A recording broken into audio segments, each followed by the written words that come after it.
अच्छा, टॉपिक है हमारा मोशन इन अ सर्कल। इसके क्वेश्चंस कैसे सॉल्व करने का तरीका क्या होगा वो तो हम करेंगे, लेकिन उससे पहले चंद इंपॉर्टेंट बातें हैं, क्योंकि ये क्वेश्चन जो है तकरीबन 12 मार्क्स 10 मार्क्स का पेपर में आता ही आता है। और मोस्टली आप लोग गलत ही करते हो। आप लोगों की अंडरस्टैंडिंग जो है वो मे बी सर्कुलर मोशन के साथ तो है, लेकिन आप लोगों को ये नहीं पता चलता कि सर्कुलर मोशन का जब क्वेश्चन आ रहा है तो क्या बातें जहन में होगी तो सर्कुलर मोशन का क्वेश्चन सॉल्व होगा।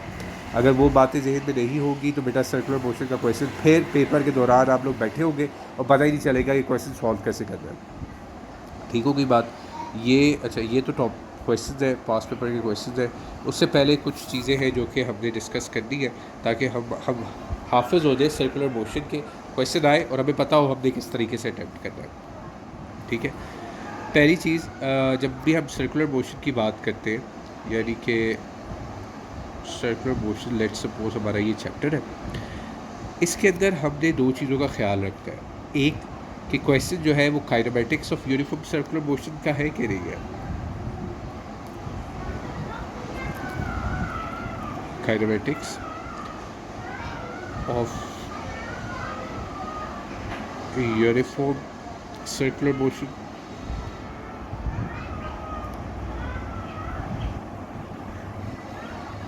पहली चीज़। ठीक है।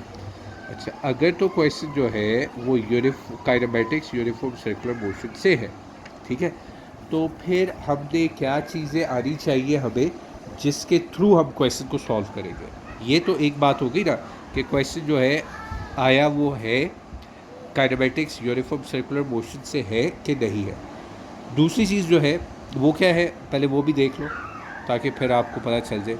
वो है सेंट्रीपिटल एक्सेलरेशन। सेंट्रीपिटल एक्सेलरेशन, सही हो गया। सो दो बातें हैं हमारे पास यहाँ पर। एक है कि सर्कुलर मोशन का जो टॉपिक है वो kinematics of uniform circular motion से लिया गया है या सेंट्रीपिटल एक्सेलरेशन से लिया गया है। अगर तो question kinematics of uniform circular motion से लिया गया होगा तो हमने उसके अंदर क्या क्या चीज़ें हैं जो आ सकती है और हमने किस तरीके से उसको सॉल्व करना है। सबसे पहली चीज़ कि आपको रेडियन की डेफिनेशन आनी चाहिए।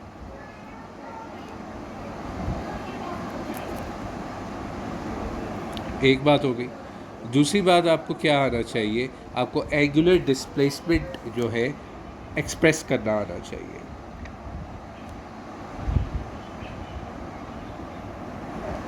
Expressing angular displacement.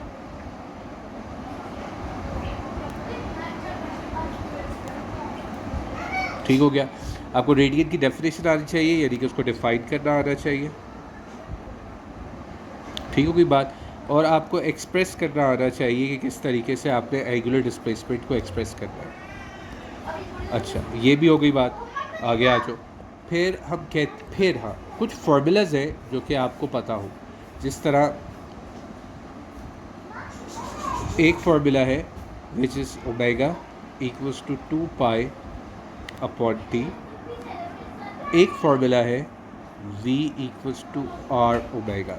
ये दोनों फार्मूलाज आपको हिफ्स होने चाहिए, क्योंकि जब भी आपका सर्कुलर मोशन से या मोशन इन अ सर्कल का क्वेश्चन है तो उसमें आपको ये ओमेगा का और वेलोसिटी का, वो भी ओमेगा भी वेलोसिटी है, ये दोनों फार्मूलाज आने चाहिए। चौथी चीज़ जो कि इस क्वेश्चन के हवाले से आपको पता होनी चाहिए, concept of angular speed. Concept of angular speed आप लोगों को बहुत डिटेल में नोट्स दिए हुए हैं। अब ये चीज़ें जो है आप जब वहाँ पे जाके स्टडी कर लोगे तो आपको पता चल जाएगा कि ये टॉपिक्स मैं क्यों कह रहा हूँ कि आप लोगों को आने चाहिए। जब क्वेश्चन करेंगे तो आपको खुद बेहतर तरीके से अंदाज़ा हो जाएगा। अच्छा, फिर आप आ जाओ सेंट्रीपिटल एक्सेलरेशन की तरफ कि सेंट्रीपिटल एक्सेलरेशन में हमें क्या क्या बातें पता होनी चाहिए। सही है। सो सेंट्रीपिटल एक्सेलरेशन के अंदर सबसे पहले आप लोगों को फोर्स और उसका जो कांस्टेंट मैग्नीट्यूड होता है उसके बारे में पता होना चाहिए। And it's constant magnitude,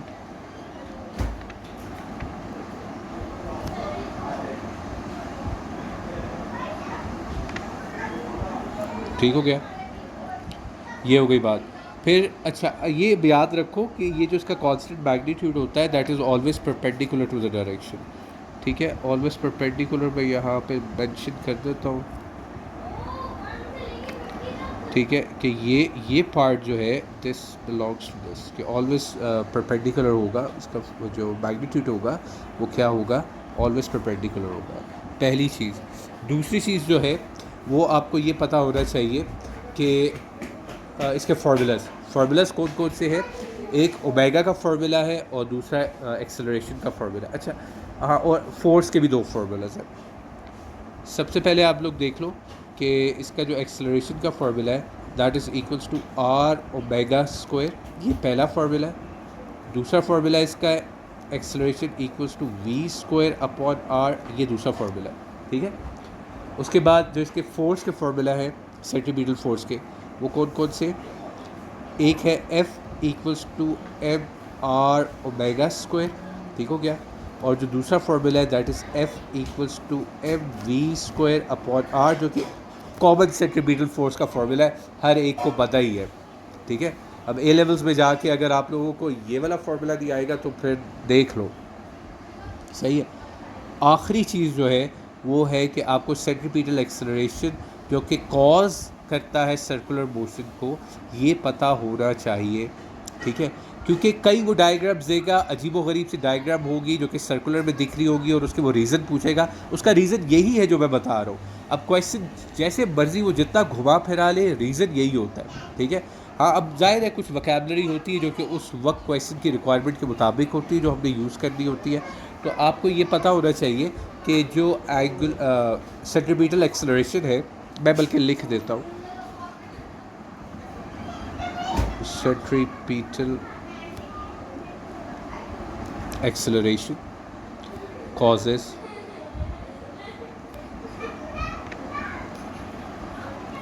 circular motion, ठीक है, with a constant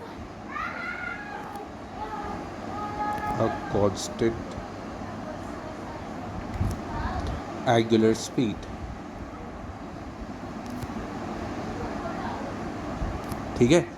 सो ये पॉइंट्स जो है, ये पॉइंट्स बेटा आपके जहन में होंगे, ठीक है, तो क्वेश्चन बहुत जल्दी सॉल्व होंगे, ठीक है। जो सर्कुलर मोशन है, सर्कुलर मोशन को करते हुए हमें पता होना चाहिए कि आया सर्कुलर मोशन का क्वेश्चन जो है वो यूनिफॉर्म सर्कुलर मोशन का है, यानी कि काइनेमेटिक से है, या फिर सेंट्रीपिटल एक्सेलरेशन से। अगर तो वो यूनिफॉर्म सर्कुलर मोशन से है तो हमें रेडियन को डिफाइन करना आना चाहिए, हमें एंगुलर डिस्प्लेसमेंट को एक्सप्रेस करना आना चाहिए, हमें दो फार्मूलाज है वेलोसिटी के, ये आने चाहिए, कॉन्सेप्ट ऑफ एंगुलर स्पीड का पता होना चाहिए। अगर सेंट्रीपिटल एक्सेलरेशन से है तो फोर्स और उसकी कांस्टेंट मैग्नीट्यूड जो कि परपेंडिकुलर होता है हमेशा, उसके बारे में पता होना चाहिए।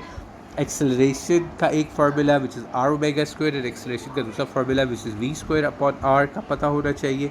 फिर फोर्सेस के दो फार्मूलाज हैं, एक तो बहुत ही आसान सेंट्रीपिटल का मतलब अपना formula which is M V square upon R है, और दूसरा एम आर ओमेगा स्क्वायर है। आखिरी बात जो मैंने कही वो सेंट्रीपिटल एक्सेलरेशन की है which causes circular motion with the constant angular speed, ठीक है। आई होप कि यहाँ तक आपको अगर समझ आ जाएगी तो क्वेश्चन तो आप आराम से 1 सेकंड में कर लोगे, ठीक है। क्वेश्चन नंबर 1 देखो क्या कह रहा है। अब आपका पहला क्वेश्चन ये है, डिफाइन रेडियन। सो रेडियन की डेफिनेशन आई होप कि आप सब लोगों को आती होगी कि रेडियन को कैसे डिफाइन करना है। रेडियन जो होता है बेटा, it is the ratio of a circumference. मैं क्या कहता हूँ कि it is the ratio of a it is the ratio of what, ratio of circumference.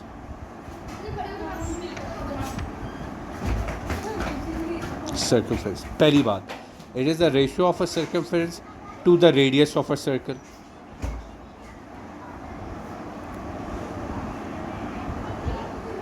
To the radius of circle.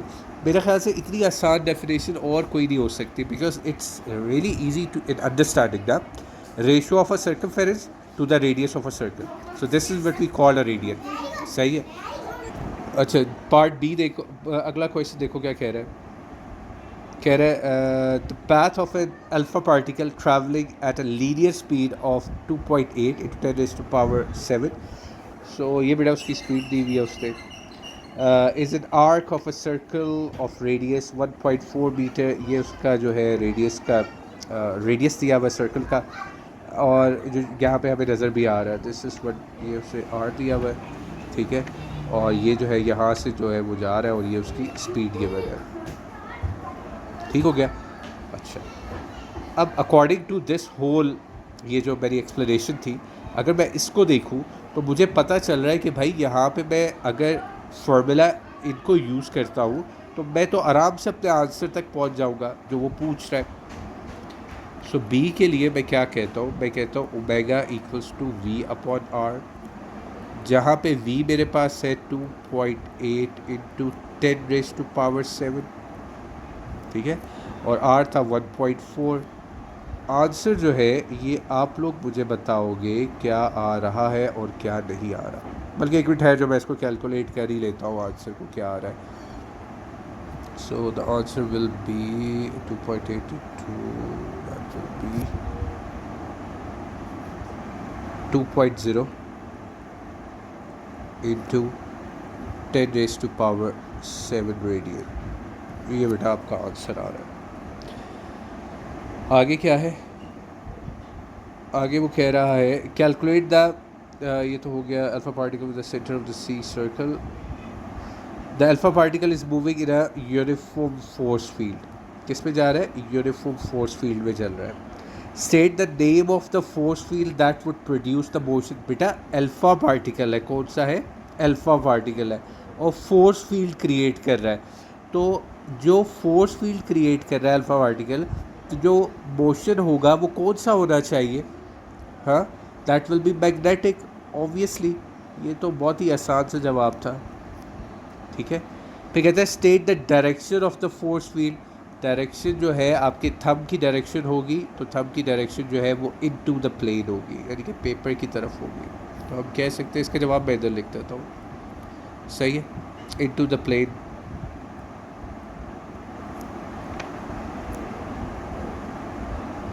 into the plane of paper.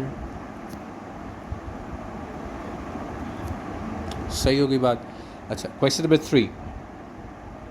Question number 3 में कह रहे हैं calculate the magnitude of the field strength.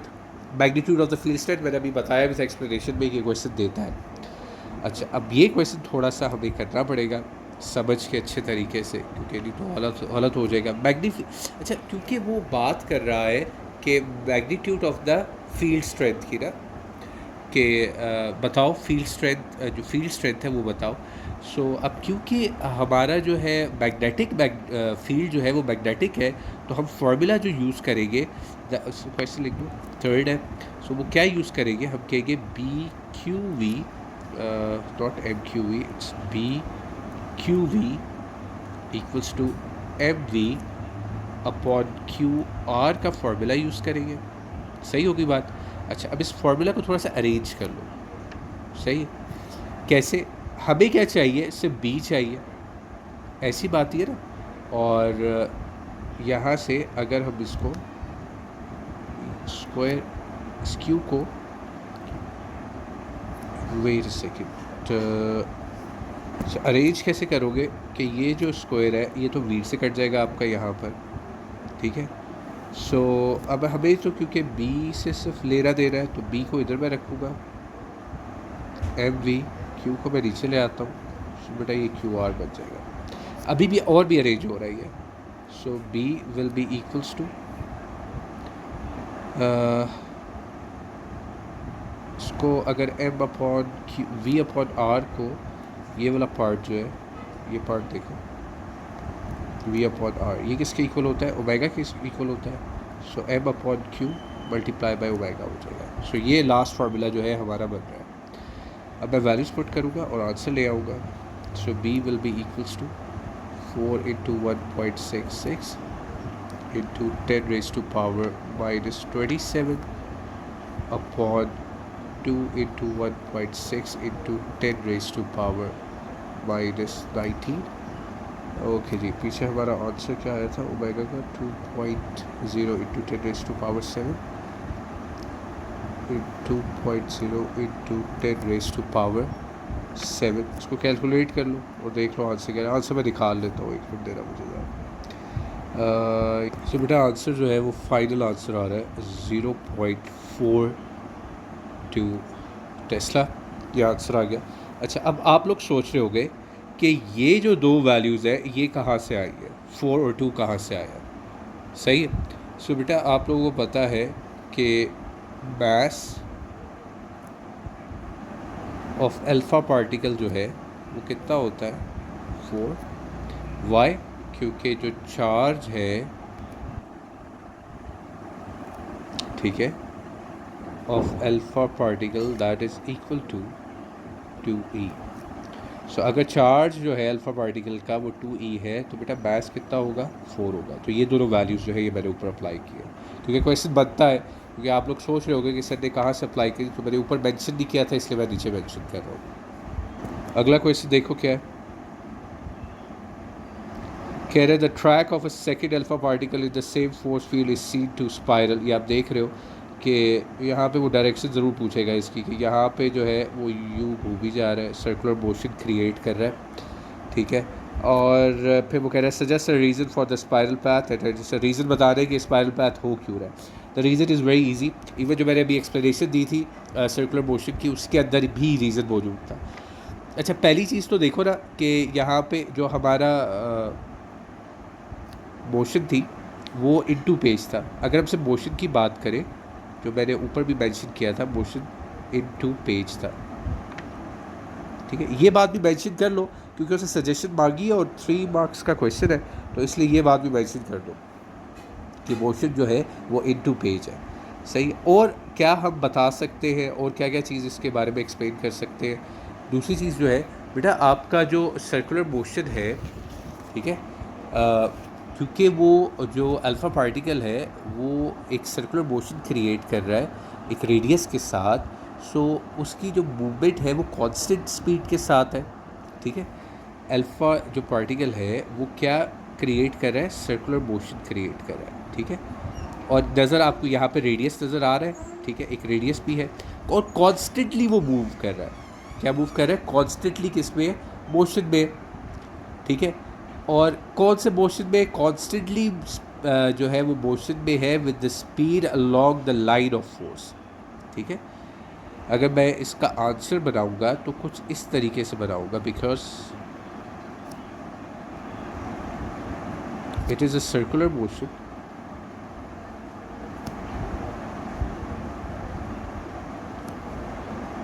with radius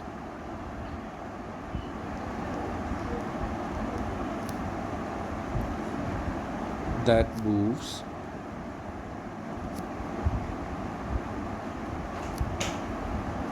with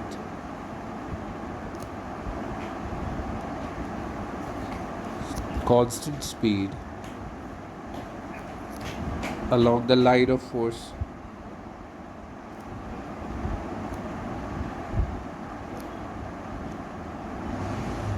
ठीक हो गया। तो बेटा ये इसका जो है मेरा जो आंसर होगा वो ये होगा, मतलब रीज़न जो होगा मेरी इस तरफ से सजेशन ये होगी कि जो मुझे नज़र आ रहा है वो बिल्कुल अकॉर्डिंग टू यही पॉइंट्स है, इसके अलावा और कोई पॉइंट नहीं है। हाँ, अगर आप कहो कि मैं और आंसर्स करूँ, डिफरेंटली इसको डिफ़ाइन करूँ, तो आपको पता है कि लॉरेंट्ज़ फोर्स जो होती है वो परपेंडिकुलरली एक्ट करती है, तो वो भी एक आंसर हो सकता है कि लॉरेंट्ज़ फोर्स जो है वो परपेंडिकुलर एक्ट करती है पार्टिकल के ऊपर।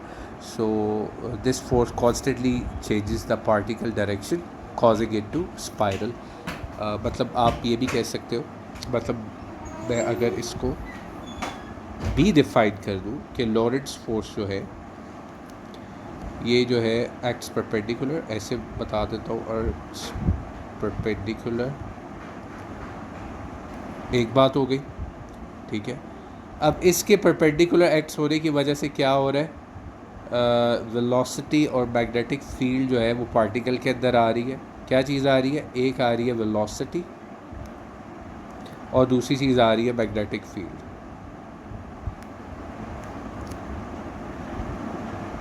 ठीक है, क्योंकि लॉरेंट्ज फोर्स कहती है कि वो एक्ट करता है परपेंडिकुलर, परपेंडिकुलर एक्ट करने की वजह से दो चीज़ें वो उसके प्रोड्यूस कर रहा है, एक वेलोसिटी कर रहा है और एक मैग्नेटिक फील्ड कर रहा है।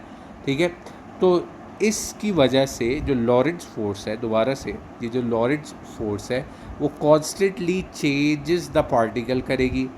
ठीक है, लॉरेंट्ज फोर्स क्या करेगी, it constantly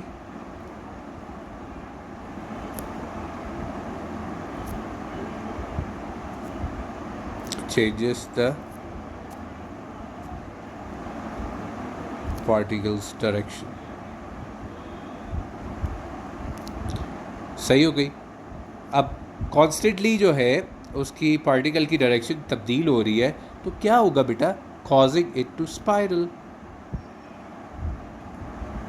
it to spiral.